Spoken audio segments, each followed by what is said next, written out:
Bonjour et bienvenue dans les défis à petit prix. Comme chaque jeudi, je relève un défi que tu m'as lancé pour t'aider à cuisiner à petit prix.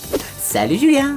Prêt à voyager? Nous avons choisi le défi d'Isil qui propose un menu turc à moins de 4 € par personne. Alors mon petit Julien, est-ce que tu te sens à la hauteur? Pour ce beau défi, je suis sûr de pouvoir en tirer le meilleur. La Turquie, ce pays rempli d'histoire, ce carrefour entre l'Europe et l'Asie, nous réserve de belles surprises. Alors je te propose de cuisiner un tchatchik, un kofté et boulgour, puis du soutlatch pour terminer. Turquie, nous voilà. Alors pour le tchatchik, qui est une soupe de yaourt frappé et de concombre, j'ai besoin de 500 g de yaourt nature au bifidus, un grand concombre, 10 brins d'aneth frais, une cuillère à soupe de menthe, une gousse d'ail écrasée, une cuillère à soupe d'huile d'olive vierge extra extraite à froid, 20 centilitres d'eau et une cuillère à café de sel.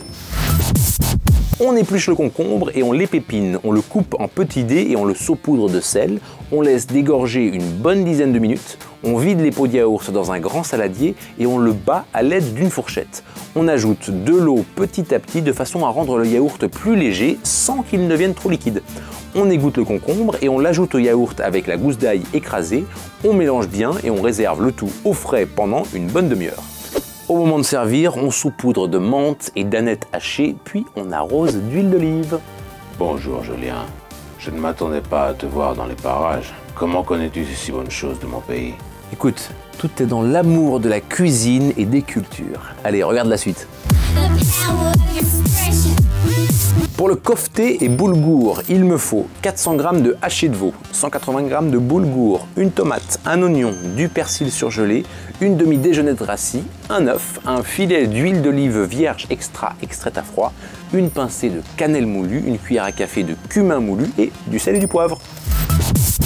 On met le pain à tremper pendant 20 minutes dans un grand bol d'eau, on pèle l'oignon, puis on le râpe, on égoutte le pain et on élimine les petits bouts de croûte qui seraient éventuellement restés durs.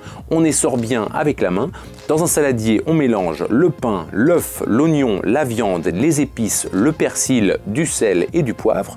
On forme des boulettes avec la paume de la main, on les aplatit légèrement et on les pose sur une assiette.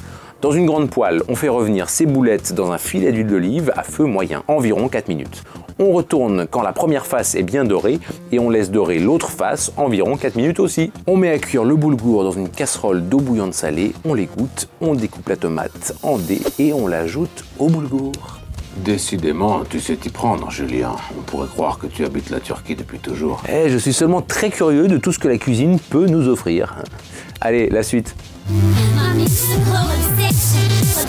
Pour le soutlatch, il me faut 60 g de riz rond spécial dessert, 60 centilitres de lait demi-écrémé UHT, un demi-jaune d'œuf, 60 g de sucre, une cuillère à soupe de tapioca en poudre, un demi-sachet de sucre vanillé et 10 centilitres d'eau.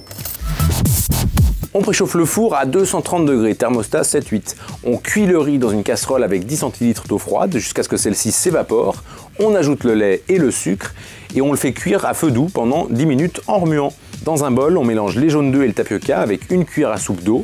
Lorsque le lait bout, on en récupère un peu pour mélanger au jaune d'œuf dans le bol. On mélange bien, puis on ajoute le tout à la casserole de lait. On retire immédiatement du feu et on ajoute le sucre vanillé et on mélange à nouveau. On verse cette préparation dans 4 ramequins allant au four que vous poserez dans un grand plat rempli à mi-hauteur d'eau. Et on enfourne le tout pendant 35 à 40 minutes sur une grille positionnée au dernier niveau en partant du bas. La couleur du riz au lait doit être dorée et légèrement parsemée de taches brunes.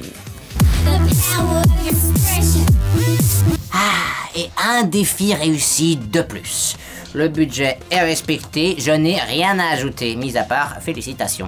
Merci Julien pour avoir mis en avant la cuisine de mon pays. Je t'en suis très reconnaissant. Mais merci à Isil de nous avoir proposé ce magnifique défi. Et quant à vous, je vous dis à la semaine prochaine pour un nouveau challenge. Si toi aussi tu veux être fort comme un Turc, abonne-toi à la chaîne Marmiton, regarde notre épisode ou laisse un commentaire.